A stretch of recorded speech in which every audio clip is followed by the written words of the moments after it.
Hello there. I'm your imaginary friend. Today, I'd like to continue on with our reading of The Terror by Arthur Machen. If you have not heard the first of those readings, please do go start with that. Otherwise, this will make less sense than it probably will as I'm reading it. There's also a second reading if you have heard the first and not the second. And we're just going to continue on in that vein, if that's all right with everyone, just reading on until we get to a point that seems narratively satisfying to pause at, as this is somewhat of a long story, and we're getting into more long stories as we get farther in our journey in the channel. This is part 5, The Incident of the Unknown Tree. Dr. Lewis, smiling indulgently and quite prepared for some monstrous piece of theorizing, led Remnant into the room that overlooked the terraced garden and the sea. The doctor's house, though it was only a 10 minutes' walk from the center of the town, seemed remote from all other habitations. The drive to it from the road came through a deep grove of trees and a dense shrubbery. Trees were about the house on either side, mingling with neighboring groves, and below the garden fell down terrace by green terrace to wild growth, a twisted path amongst red rocks, and at last to the yellow sand of a little cove. The room to which the doctor took Remnant looked over these terraces and across the water to the dim boundaries of the bay. It had French windows that were thrown wide open, and the two men sat in the soft light of the lamp. This was before the days of severe lighting regulations in the far west, and enjoyed the sweet odors and the sweet vision of the summer evening. Then Remnant began. I suppose, Lewis, you've heard these extraordinary stories of bees, dogs, and things that have been going about lately? Certainly I have heard them. I was called in at Plasnuid and treated Thomas Trevor, who's only just out of danger, by the way. I certified for the poor child, Mary Trevor. She was dying when I got to the place. There was no doubt she was stung to death by bees, and I believe there were other very similar cases at Llantarnam and Morwen. None fatal, I think. What about them? Well, then there are the stories of good-tempered old sheepdogs turning wicked and savaging children. Quite so. I haven't seen any of these cases professionally, but I believe the stories are accurate enough. And the old woman, assaulted by her own poultry. That's perfectly true. Her daughter put some stuff of their own concoction on her face and neck, and then she came to me. The wounds seemed going all right, so I told her to continue the treatment, whatever it may be. Oh, very good, said Mr. Remnant. He spoke now with a italic impressiveness.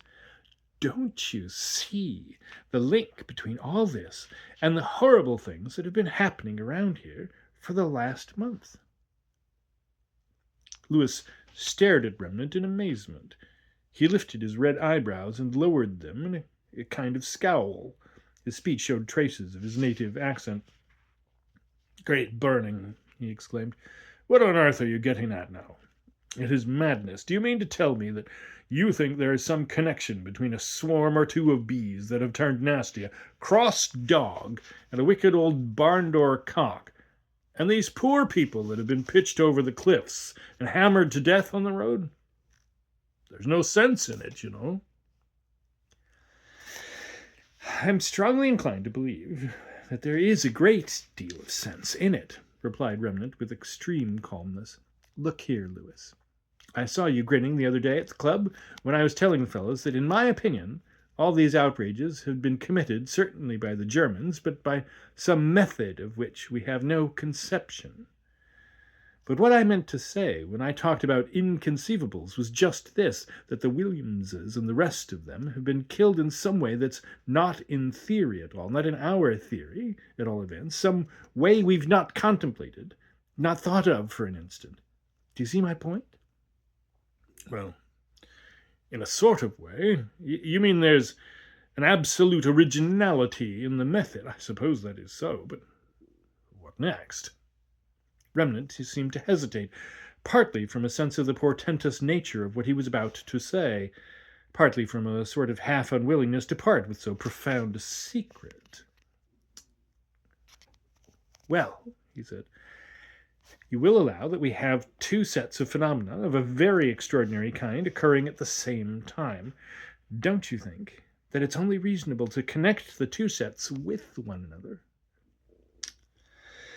"So the philosopher of Tenderden Steeple and the Goodwin Sands thought, certainly," said Lewis. "But what is the connection? These poor folks on the highway weren't stung by bees or worried by a dog, and horses don't throw people over cliffs or stifle them in marshes." "No, I never meant to suggest anything so absurd. It's evident to me that in all these cases of animals turning suddenly savage, the cause has been terror, panic, fear. The horses that went charging into the camp were mad with fright, we know. And I say that in the other instances we have been discussing, the cause was the same. The creatures were exposed to an infection of fear, and a frightened beast or bird or insect uses its weapons, whatever they may be. If, for example, there had been anybody with these horses when they took their panic, they would have lashed out at him with their heels." "Yes, I dare say that is so. Well, my belief is that the Germans have made an extraordinary discovery. I have called it the Z-ray. You know that the ether is merely an hypothesis. We have to suppose it's there to account for the passage of the Marconi current from one place to another. Now, suppose there is a psychic ether as well as a material ether. Suppose that it is possible to direct irresistible impulses across this medium. Suppose that these impulses are towards murder or suicide. Then I think that you have an explanation of the terrible series of events that have been happening in Myrion for the last few weeks, and it is quite clear to my mind that the horses and the other creatures have been exposed to this Z-ray, and that it has produced on them the effect of terror, with ferocity as the result of terror. Now, what do you say to that? Telepathy, you know, is well established. So is hypnotic suggestion. You have only to look in the Encyclopedia Britannica to see that. And suggestion is so strong in some cases as to be an irresistible imperative. Now, don't you feel that putting telepathy and suggestion together, as it were, you have more than the elements of what I call the Z-ray? I feel myself that I have more to go on in making my hypothesis than the inventor of the steam engine had in making his hypothesis when he saw the lid of the kettle bobbing up and down. What do you say?" Dr. Lewis made no answer. He was watching the growth of a new unknown tree in his garden. The doctor made no answer to Remnant's question. For one thing, Remnant was profuse in his eloquence. He's been rigidly condensed in this history, and Lewis was tired of the sound of his voice. For another thing, he found the Z-ray theory almost too extravagant to be bearable, wild enough to tear patience to tatters. And then, as the tedious argument continued, Lewis became conscious that there was something strange about the night. 'Twas a dark summer night. The moon was old and faint above the Dragon's Head across the bay, and the air was very still. It was so still that Lewis had noted that not a leaf stirred on the very tip of a high tree that stood out against the sky. And yet he knew that he was listening to some sound that he could not determine or define. It was not the wind in the leaves. It was not the gentle wash of the water of the sea against the rocks. The latter sound he could distinguish quite easily. But there was something else. It was scarcely a sound. It was as if the air itself trembled and fluttered, as the air trembles in a church when they open the great pedal pipes of the organ. The doctor listened intently.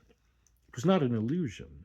The sound was not in his own head, as he had suspected for a moment.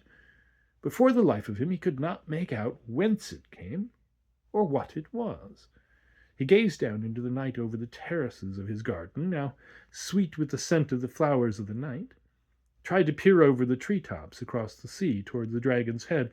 It struck him suddenly that this strange fluttering vibration of the air might be the noise of a distant aeroplane or airship. There was not the usual droning hum, but this sound might be caused by a new type of engine. A new type of engine. Possibly it was an enemy airship. Their range, it has been said, was getting longer, and Lewis was just going to call Remnant's attention to the sound, to its possible cause, and to the possible danger that might be hovering over them, when he saw something that caught his breath and his heart with wild amazement and a touch of terror. He'd been staring upward into the sky, and about to speak to Remnant. He let his eyes drop for an instant. He looked down toward the trees in the garden, and saw with utter astonishment that one had changed its shape in the few hours that had passed since the setting of the sun. There was a thick grove of ilexes bordering the lowest terrace, and above them rose one tall pine, spreading its head of sparse, dark branches dark against the sky. As Lewis glanced down over the terraces, he saw that the tall pine tree was no longer there. In its place there rose above the ilexes what might have been a greater ilex. There was the blackness of a dense growth of foliage, rising like a broad and far-spreading and rounded cloud over the lesser trees. Here, then, was a sight wholly incredible, impossible. It is doubtful whether the process of the human mind in such a case has ever been analyzed and registered. It is doubtful whether it ever can be registered. It was hardly fair to bring in the mathematician, since he deals with absolute truth, so far as mortality can conceive absolute truth. But how would a mathematician feel if he were suddenly confronted with a two-sided triangle? I suppose he would instantly become a raging madman. And Lewis, staring wide-eyed and wild-eyed at a dark and spreading tree which his own experience informed him was not there, felt for an instant that shock which should affront us all when we first realize the intolerable antinomy of Achilles and the tortoise. Common sense tells us that Achilles will flash past the tortoise almost with the speed of the lightning. The inflexible truth of mathematics assures us that till the earth boils and the heavens cease to endure, the tortoise must still be in advance.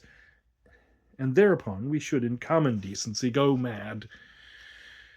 We do not go mad, because, by special grace, we are certified that in the final court of appeal all science is a lie, even the highest science of all. And so we simply grin at Achilles and the tortoise as we grin at Darwin, deride Huxley, and laugh at Herbert Spencer.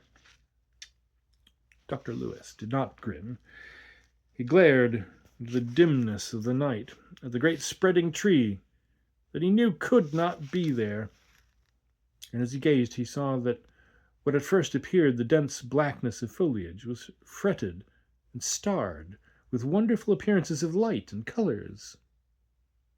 Afterwards, he said to me, I remember thinking to myself, look here, I'm not delirious. My temperature is perfectly normal.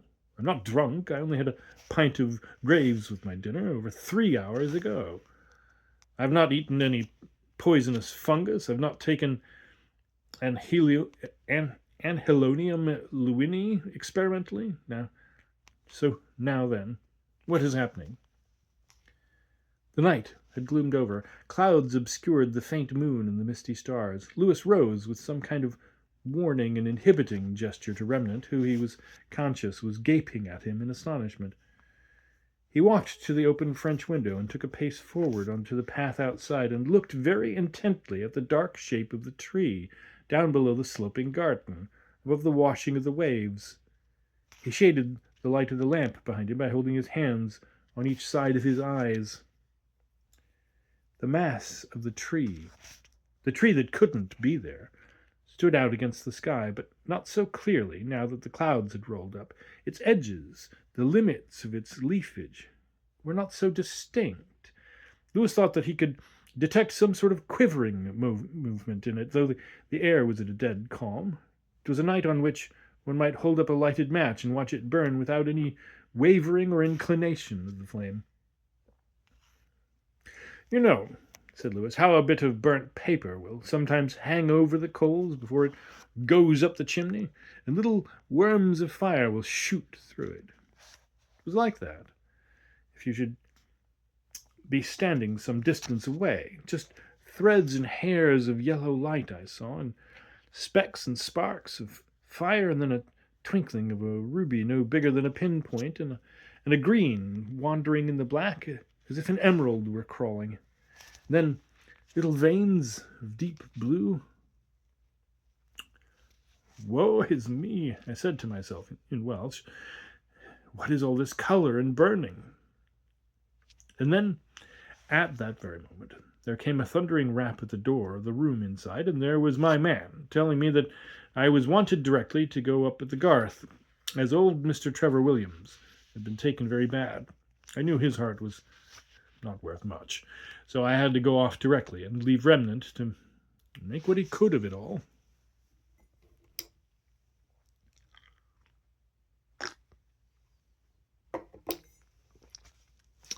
Part 6. Mr. Remnant's Z-Ray. Dr. Lewis was kept some time at the Garth. It was past 12 when he got back to his house. He went quickly to the room that overlooked the garden and the sea, and threw open the French window and peered into the darkness.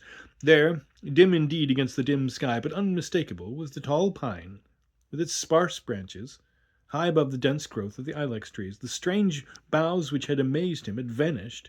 There was no appearance now of colours or of fires. He drew his chair up to the open window and sat there, gazing and wondering far into the night, till brightness came upon the sea and the sky, and the forms of the trees in the garden grew clear and evident. He went up to his bed at last, filled with a great perplexity, still asking questions to which there was no answer. The doctor did not say anything about the strange tree to Remnant. When they next met, Lewis said that he had thought there was a man hiding amongst the bushes, as an explanation of that warning gesture he had used, and of his going out into the garden and staring into the night. He concealed the truth because he dreaded the Remnant doctrine that would undoubtedly be produced. Indeed, he hoped that he had heard the last of the theory of the Z-ray, but Remnant firmly reopened the subject. "We were interrupted just as I was putting my case to you," he said, "and to sum it all up, it amounts to this, that the Huns have made one of the great leaps of science. They are sending suggestions which amount to irresistible commands over here, and the persons affected are seized with suicidal or homicidal mania. The people who were killed by falling over the cliffs or into the quarry probably committed suicide, and so with the man and boy who were found in the bog. As to the highway case, you remember that Thomas Evans said that he stopped and talked to Williams on the night of the murder. In my opinion, Evans was the murderer. He came under the influence of the ray, became a homicidal maniac in an instant, snatched Williams's spade from his hand, and killed him and the others. The bodies were found by me on the road. It is possible that the first impact of the ray produces violent nervous excitement, which would manifest itself externally. Williams might have called to his wife to come and see what was the matter with Evans. The children would naturally follow their mother. It seems to me simple. And as for the animals, the horses, dogs, and so forth, they, as I say, were no doubt panic-stricken by the ray, and hence driven to frenzy. Why should Evans have murdered Williams instead of Williams murdering Evans? Why should the impact of the ray affect one and not the other? Why does one man react violently to a certain drug, while it makes no impression on another man? Why is A able to drink a bottle of whiskey and remain sober, while B is turned into something very like a lunatic after he has drunk 3 glasses? It's a question of idiosyncrasy, said the doctor. Is idiosyncrasy Greek, for I don't know? Asked Remnant. Not at all, said Lewis, smiling blandly. I mean that in some diatheses, whiskey, as you've mentioned whiskey, appears not to be pathogenic, or at all events not immediately pathogenic. In other cases, as you very justly observed, there seems to be a very marked cachexia associated with the exhibition of the spirit in question, even in comparatively small doses. Under this cloud of professional verbiage, Lewis escaped from the club and from Remnant. He did not want to hear any more about that dreadful ray, because he felt sure that the ray was all nonsense. But asking himself why he felt this certitude in the matter, he had to confess that he didn't know. An aeroplane, he reflected, was all nonsense before it was made, and he remembered talking in the early 90s to a friend of his about the newly discovered X-rays, The friend laughed incredulously, evidently didn't believe a word of it, till Lewis told him that there was an article on the subject in the current number of the Saturday Review, whereupon the unbeliever said, "Oh, is that so? Oh, really? I see," and was converted on the X-ray faith on the spot. Lewis, remembering this talk, marveled at the strange processes of the human mind, its illogical and yet all-compelling ergos, and wondered whether he himself was only waiting for an article on the Z-ray in the Saturday Review to become a devout believer in the doctrine of remnant.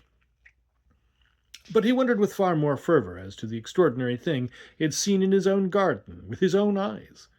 The tree that changed all its shape for an hour or two of the night, the growth of strange boughs, the apparition of secret fires among them, and the sparkling of emerald and ruby lights. How could one fail to be afraid, with great amazement, at the thought of such a mystery? Dr. Lewis's thoughts were distracted from the incredible adventure of the tree by the visit of his sister and her husband. Mr. and Mrs. Merritt lived in a well-known manufacturing town of the Midlands, which was now, of course, a centre of munition work. On the day of their arrival at Porth, Mrs. Merritt, who was tired after the long, hot journey, went to bed early, and Merritt and Lewis went into the room by the garden for their talk and tobacco.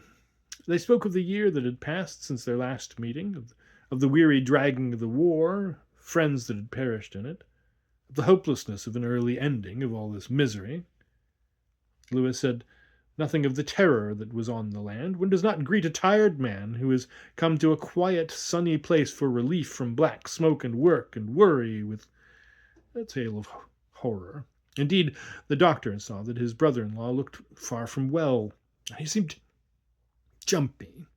There was an occasional twitch of his mouth that Lewis did not like at all. "Well," said the doctor, after an interval of silence and port wine, "I'm glad to see you here again. Porth always suits you. I don't think you're looking quite up to your usual form, but 3 weeks of my round air will do wonders." "Well, I hope it will," said the other. "I am not up to the mark.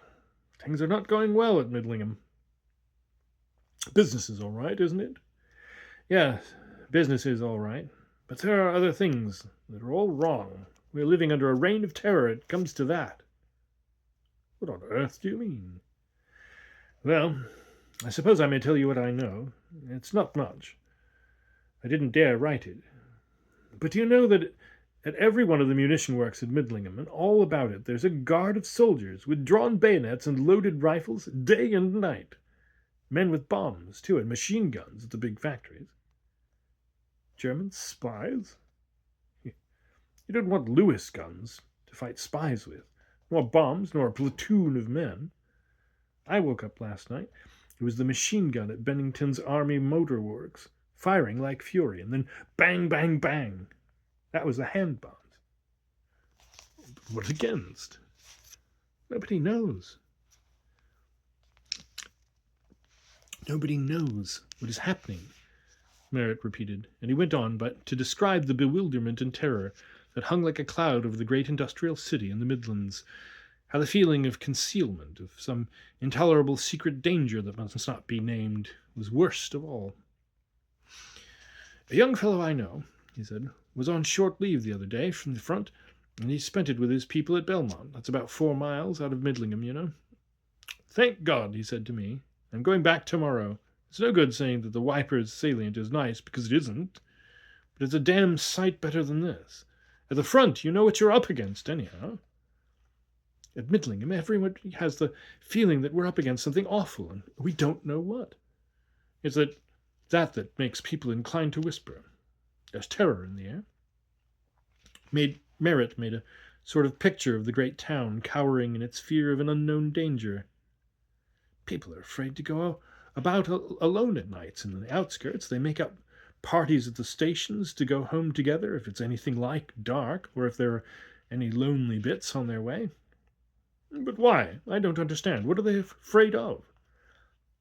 "Well, I told you about my being awakened up the other night, with the machine guns at the motor works rattling away, and the bombs exploding and making the most terrible noise.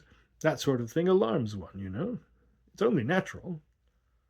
"Indeed, it must be very terrifying. You mean, then, There's a general nervousness about, a vague sort of apprehension that makes people inclined to herd together.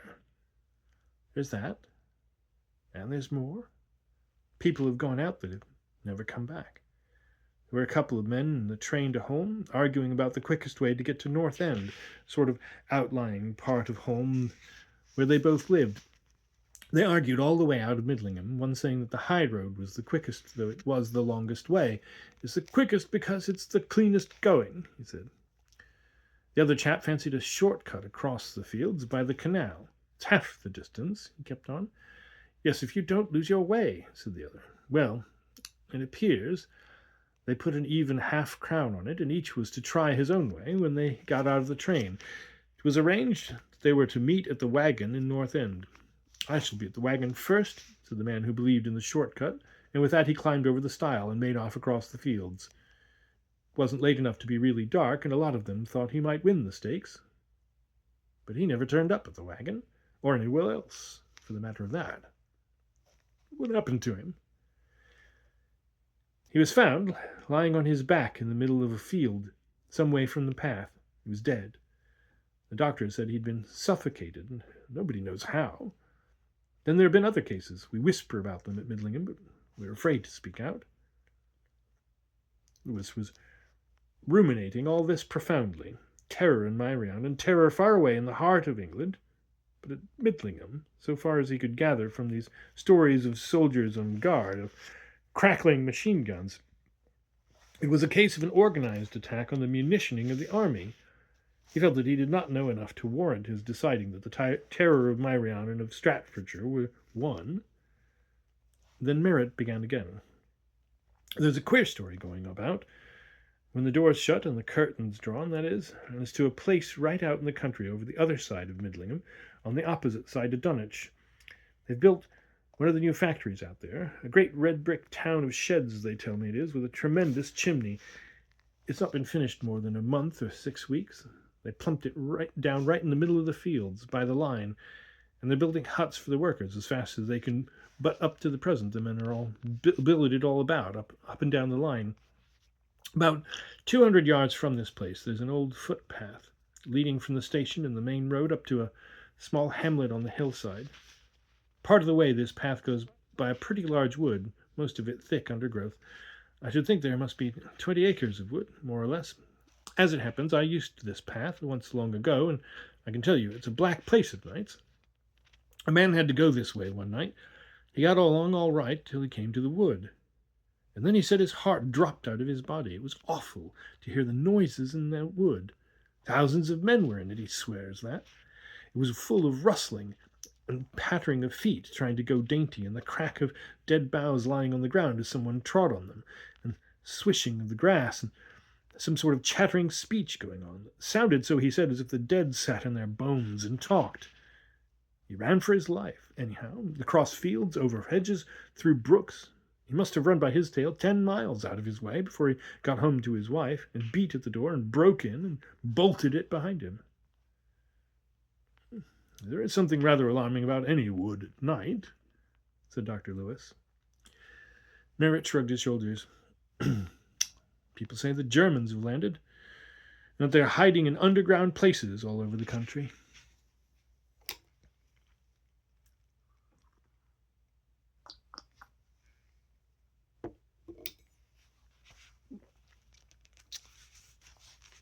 Part 7. The case of the hidden Germans. Lewis gasped for a moment, silent in contemplation of the magnificence of rumor. The Germans, already landed, hiding underground, striking by night, secretly, terribly, at the power of England. Here was a conception which made the myth of the Russians a paltry fable, before which the legend of Mons was an ineffectual thing. It was monstrous. And yet... He looked steadily at Merritt, a square-headed, black-haired, solid sort of man. He had symptoms of nerves about him for the moment, certainly, but one could not wonder at that, whether the tales he told were true, or whether he merely believed them to be true. Lewis had known his brother-in-law for 20 years or more, and had always found him a sure man in his own small world. But then, said the doctor to himself, Those men, if they once get out of the ring of that little world of theirs, they're lost. Those are the men that believed in Madame Blavatsky. Well, he said, what do you think yourself? The Germans landed hiding somewhere about the country. There's something extravagant in the notion, isn't there? I don't know what to think. You can't get over the facts. There are the soldiers with their rifles and the guns at the works all over Staffordshire, and those guns go off. I told you I'd hurt them. Then who are the soldiers shooting at? That's what we ask ourselves at Midlingham. Quite so. I quite understand. It's an extraordinary state of things. It's more than extraordinary. It's an awful state of things. It's terror in the dark, and there's nothing worse than that. As that young fellow I was telling you about said, at the front, you do know what you're up against. And people really believe that a number of Germans had somehow got over to England and hid themselves underground. People say they've got a new kind of poison gas. Some think that they dig underground places and make the gas there and lead it by secret pipes into the shops.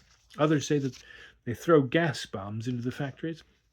It must be worse than anything they've used in France, from what the authorities say. The authorities? Do they admit that there are Germans hiding about Midlingham? No. They call it explosions. But we know it isn't explosions. We know in the Midlands what an explosion sounds like and looks like. And we know that the people killed in these explosions are put into their coffins in the works. Their own relations are not allowed to see them. And so you believe in the German theory? If I do, it's because one must believe in something. Some say they've seen the gas. I heard that a man living in Dunwich saw it one night, like a black cloud with sparks of fire in it floating over the tops of the trees by Dunwich Common.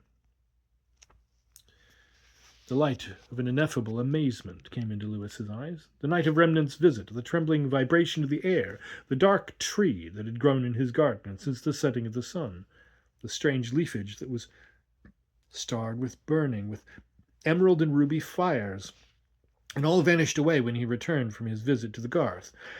And such a leafage had appeared as a burning cloud far in the heart of England.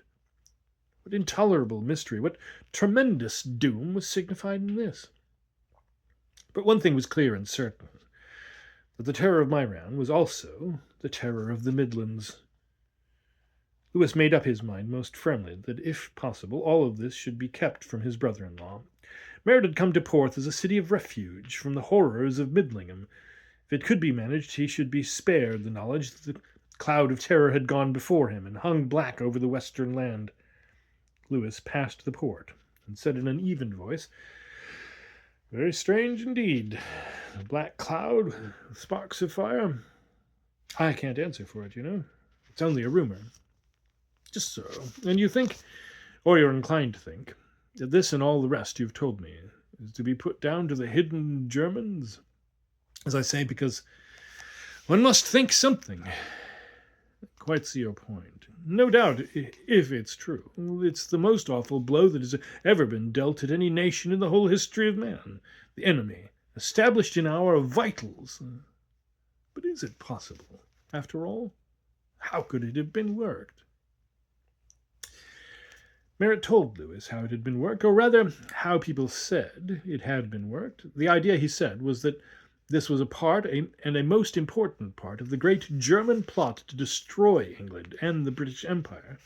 The scheme had been prepared years ago, some thought soon after the Franco-Prussian War. Moltke had seen that the invasion of England, in the ordinary sense of the term invasion, presented very great difficulties. The matter was constantly in discussion in the inner military and high political circles, and the general trend of opinion in these quarters was that at the best the invasion of England would involve Germany in the gravest difficulties, and leave France in the position of the tertius gaudens. This was the state of affairs when a very high Prussian personage was approached by the Swedish professor Huvelius. Thus Merritt, and here I would say in parentheses that this Huvelius was by all accounts an extraordinary man, considered Personally, and apart from his writings, he would have appeared to have been a most amiable individual. He was richer than the generality of Swedes, certainly far richer than the average university professor in Sweden. But his shabby green frock coat and his battered furry hat were notorious in the university town where he lived. No one laughed, because it was well known that Professor Huvelius spent every penny of his private means and a large portion of his official stipend on works of kindness and charity. He hid his head in a garret, someone said, in order that others might be able to swell on the first floor. It was told of him that he restricted himself to a diet of dry bread and coffee for a month, in order that a poor woman of the streets, dying of consumption, might enjoy luxuries in hospital. And this was the man who wrote the treatise De Facinor Humano, to prove the infinite corruption of the human race. Oddly enough, Professor Huvelius wrote the most cynical book in the world.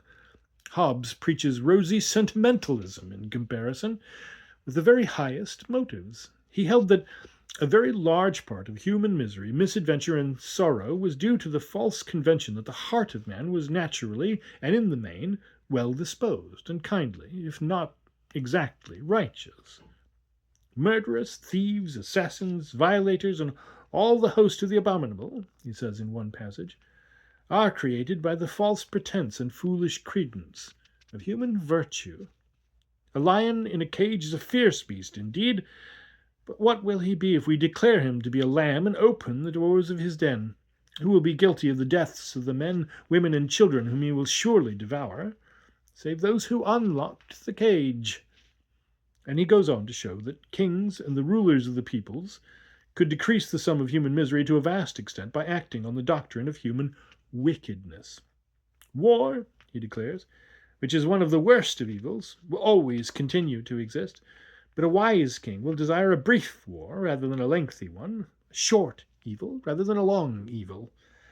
And this not from the benignity of his heart towards his enemies, for we have seen that the human heart is naturally malignant, but because he desires to conquer, and to conquer easily, without a great expenditure of men or of treasure, knowing that if he can accomplish this feat, his people will love him and his crown will be secure. So he will wage brief, victorious wars, and not only spare his own nation, but the nation of the enemy, since in a short war the loss is less on both sides than in a long war. And so from evil will come good. And how, asks Huvelius, are such wars to be waged? The wise prince, he replies, will begin by assuming the enemy to be infinitely corruptible and infinitely stupid, since stupidity and corruption are the chief characteristics of man. So the prince will make himself friends in the very councils of his enemy, and also amongst the populace, bribing the wealthy by preferring to them the opportunity of still greater wealth, and winning the poor by swelling words. For, contrary to the common opinion, it is the wealthy who are greedy of wealth, while the populace are to be gained by talking to them about liberty, their unknown god.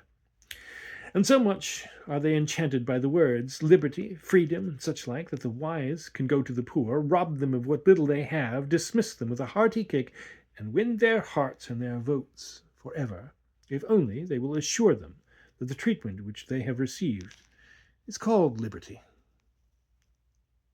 Guided by these principles, says Huvelius, the wise prince will entrench himself in the country that he desires to conquer.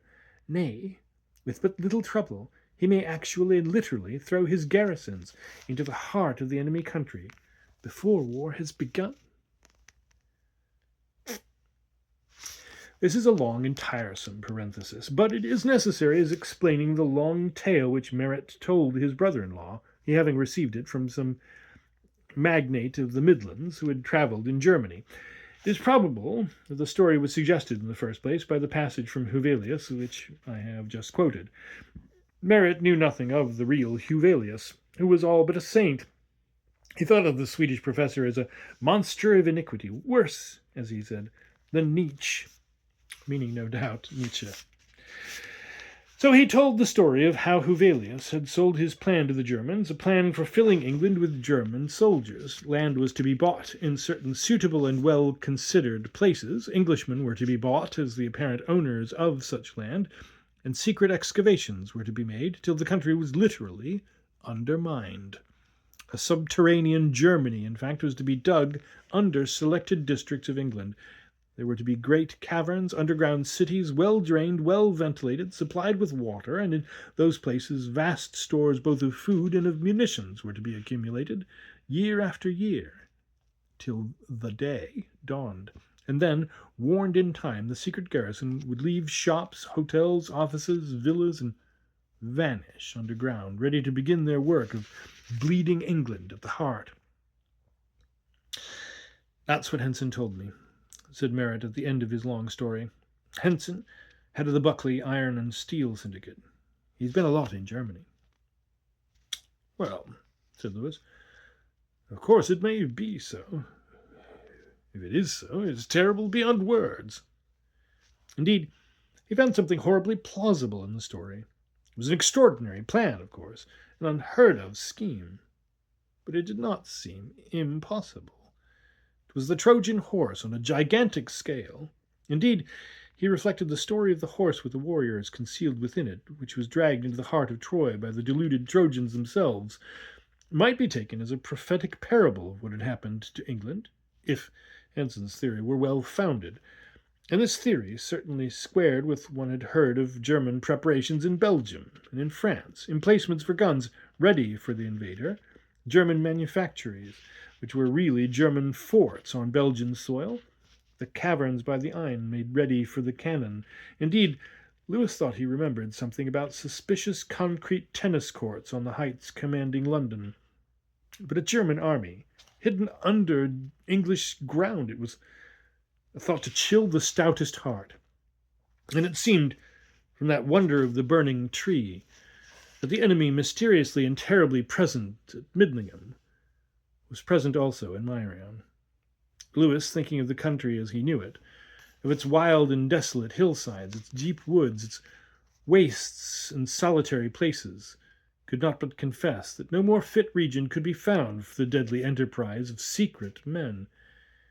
Yet he thought again, there was but little harm to be done in Myrion to the armies of England or to their munitionment. They were working for panic terror?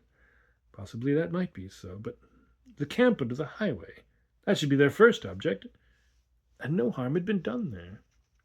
Lewis did not know that since the panic of the horses, men had died terribly in that camp, that it was now a fortified place with a deep, broad trench, a thick tangle of savage barbed wire about it, and a machine gun planted at each corner.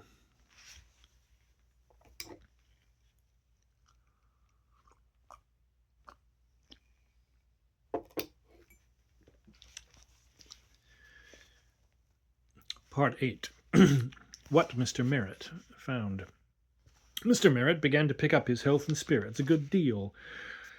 For the first morning or two of his stay at the doctor's, he contented himself with a very comfortable deck chair close to the house, where he sat under the shade of an old mulberry tree beside his wife, and watched the bright sunshine on the green lawns, on the creamy crests of the waves, on the headlands of that glorious coast, people even from afar with the imperial glow of the heather, purple, even from afar with the imperial glow of the heather, on the white farmhouses gleaming in the sunlight, high over the sea, far from any turmoil, from any troubling of men.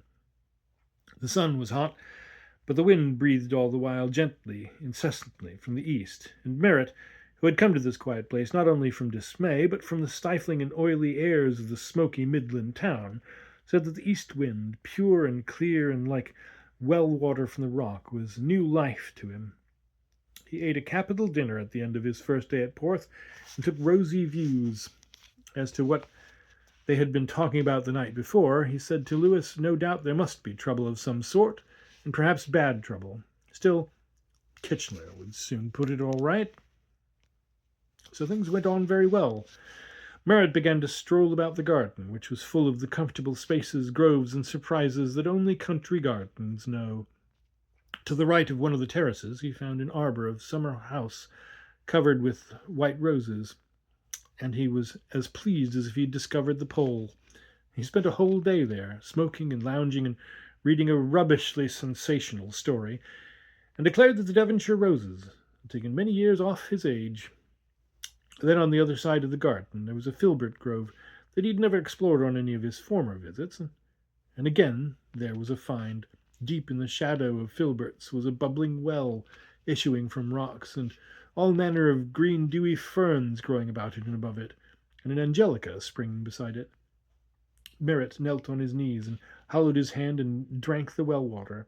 He said over his port that night that if all water were like the water of the filbert well, the world would turn to teetotalism. It takes a townsman to relish the manifold and exquisite joys of the country. It was not till he began to venture abroad that Merritt found that something was lacking of the old rich peace that used to dwell in Myrion.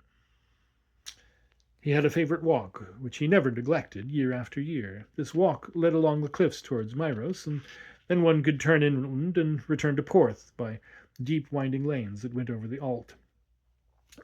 So Merritt set out early one morning and got as far as a sentry box at the foot of the path that led up to the cliff.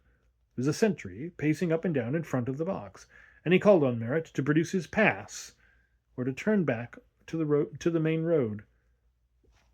Merritt was a good deal put out and asked the doctor about this strict guard, and the doctor was surprised. "I didn't know they'd put their bar up there," he said. "I suppose it's wise. We are certain in the far west here still that Germans might slip round and raid us and do a lot of damage, just because Myron is the last place we should expect them to go for." "But there are no fortifications, surely, on the cliff?" "Oh, no. I never heard of anything of the kind there." "Well, what's the point of forbidding the public to go on the cliff, then? I quite understand putting a sentry on the top to keep a lookout for the enemy. What I don't understand is a sentry at the bottom, who can't keep a lookout for anything, as he can't see the sea. And why warn the public off the cliffs? I couldn't facilitate a German landing by standing on Pengareg, even if I wanted to." "It is curious," the doctor agreed. "Some military reasons, I suppose." He let the matter drop, perhaps because the matter did not affect him. People who live in the country all the year round, country doctors certainly, are little given to desultory walking in search of the picturesque. Lewis had no suspicion that sentries whose object were equally obscure were being dotted all over the country. There was a sentry, for example, by the quarry at Llanfihangel, where the dead woman and the dead sheep had been found some weeks before. The path by the quarry was used a good deal, and its closing would have inconvenienced the people of the neighborhood very considerably. But the sentry had his box by the side of the track and had his orders to keep everybody strictly to the path, as if the quarry were a secret fort. It was not known till a month or two ago that one of these sentries was himself a victim of the terror. The men on duty at this place were given certain very strict orders, which from the nature of the case must have seemed to them unreasonable. For old soldiers, orders are orders, but here was a young bank clerk, scarcely in training for a couple of months, who had not begun to appreciate the necessity of hard, literal obedience to an order which seemed to him meaningless. He found himself on a remote and lonely hillside. He had not the faintest notion that his every movement was watched, and he disobeyed a certain instruction that had been given him. The post was found deserted. By the relief, the sentry's dead body was found at the bottom of the quarry. This, by the way. But Mr. Merritt discovered again and again that things happened to hamper his walks and his wanderings. 2 or 3 miles from Porth there is a great marsh made by the Afon River before it falls into the sea, and here Merritt had been accustomed to botanize mildly. He had learned pretty accurately the causeways of solid ground that led through the sea of swamp and ooze and soft-yielding soil, and he set out one hot afternoon determined to make a thorough explanation of the marsh, and this time to find that rare bog bean that he felt sure must grow somewhere in its wide extent. He got into the by-road that skirts the marsh, and to the gate which he had always used for entrance. There was the scene as he had known it always, the rich growth of reeds and flags and rushes, the gnarled black cattle grazing on the islands of firm turf, the scented procession of the meadow-sweet, the royal glory of the loosestrife, flaming pennons crimson and golden of the giant dock. But they were bringing out a dead man's body through the gate. A laboring man was holding open the gate on the marsh. Merritt, horrified, spoke to him and asked who it was and how it happened. They do say he was a visitor at Porth. Somehow he'd been drowned in the marsh, whatever. But it's perfectly safe. I've been all over it a dozen times. Well, indeed, we did always think so. If you did slip a savage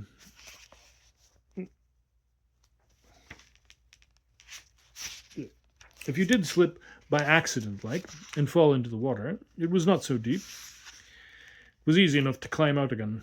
And this gentleman was quite young to look at him, poor man. And he's come to Machen for his pleasure and holiday and found his death in it. Did he do it on purpose? Is it suicide? They say he had no reason to do that. Here the sergeant of police in charge of the party interposed according to other orders which he himself did not understand. Terrible thing, sir, to be sure, and a sad pity, and I am sure that this is not the sort of sight you have come to see down in Machen this beautiful summer. So don't you think, sir, that it would be more pleasant like if you would leave us to this sad business of ours? I have heard many gentlemen staying in Porth say that there is nothing to beat the view from the hill over there, not in the whole of Wales. Everyone is polite in Machen, but somehow Merritt understood that in English this speech meant move on. Merritt moved back to Porth. He was not in the humour for any idle, pleasurable strolling after so dreadful a meeting with death. He made some inquiries in the town about the dead man, but nothing seemed known of him. It was said that he'd been on his honeymoon, that he'd been staying at the Porth Castle Hotel, but the people of the hotel declared that they'd never heard of such a person. Merritt got the local paper at the end of the week. There was not a word in it of any fatal accident in the marsh. He met the sergeant of police in the street. That officer touched his helmet with the utmost politeness, and hope you're enjoying yourself, sir. Indeed, you do look a lot better already. But as to the poor man who was found drowned or stifled in the marsh, he knew nothing. The next day, Merritt made up his mind to go to the marsh, to see whether he could find anything to account for so strange a death. What he found was a man with an armlet standing by the gate. The armlet had the letters CW on it, which are understood to mean Coast Watcher. The watcher said he had strict instructions to keep everybody away from the marsh. Why? He didn't know. But some said that the river was changing its course since the new railway embankment was built, and the marsh had become dangerous to people who didn't know it thoroughly. Indeed, sir, he added, it is part of my orders not to set foot on the other side of that gate myself, not for one scrag end of a minute. Merritt glanced over the gate incredulously. The marsh looked as it had always looked. There was plenty of sound, hard ground to walk on. He could see the track that he used to follow as firm as ever. He did not believe in the story of the changing course of the river, and Lewis said he'd never heard of anything of the kind. But Merritt had put the question in the middle of general conversation. He had not led up to it from any discussion of the death in the marsh, and so the doctor was taken unawares. If he'd known of the connection in Merritt's mind between the alleged changing of the Afon's course and the tragical events in the marsh, no doubt he would have confirmed the official explanation. He was, above all things, anxious to prevent his sister and her husband from finding out that the invisible hand of terror that ruled at Midlingham was ruling also in Machen. Lewis himself had little doubt that the man who was found dead in the marsh had been struck down by the secret agency, whatever it was, that had already accomplished so much of evil. But it was a chief part of the terror that no one knew for certain that this or that particular event was to be ascribed to it. People do occasionally fall over cliffs through their own carelessness, and as the case of Garcia the Spanish sailor showed, cottagers and their wives and children are now and then the victims of savage and purposeless violence. Lewis had never wandered about the marsh himself, but Remnant had pottered round it and about it, and declared that the man who met his death there, his name was never known, in Porth at all events, must either have committed suicide by deliberately lying prone in the ooze and stifling himself, or else must have been held down in it. There were no details available, so it was clear that the authorities had classified this death with the others. Still, the man might have committed suicide, or he might have had a sudden seizure and fallen in the slimy water downwards, and so on. It was possible to believe that case A or B or C was in the category of ordinary accidents and ordinary crimes, but it was not possible to believe that A and B and C were all in that category, unless it was to the end And thus it is now. We know that the terror reigned and how it reigned, but there were many dreadful events ascribed to its rule about which there must always be room for doubt. For example, there was the case of the Mary Ann, the rowing boat which came to grief in so strange a manner, almost under Merritt's eyes. In my opinion, he was quite wrong in associating the sorry fate of the boat and her occupants with a system of signaling by flashlights which he detected, or thought that he detected, on the afternoon in which the Mary Ann was capsized. I believe his signaling theory to be all nonsense, in spite of the naturalized German governess who was lodging with her employers in the suspected house. But on the other hand, there is no doubt in my own mind that the boat was overturned and those in it drowned by the work of the terror.